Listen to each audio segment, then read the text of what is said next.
I'm going to build a 3D maze today. This maze requires the use of both hands, and moving the head is necessary for a direct look at what is happening. I'm very pleased with the idea and the result. Enjoy!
Okay, so as you can see, the maze is finished. And I have 3 sticks, which is the easy one.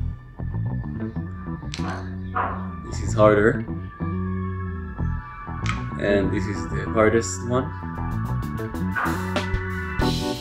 And it's better to do this maze like this. Then you can see both sides.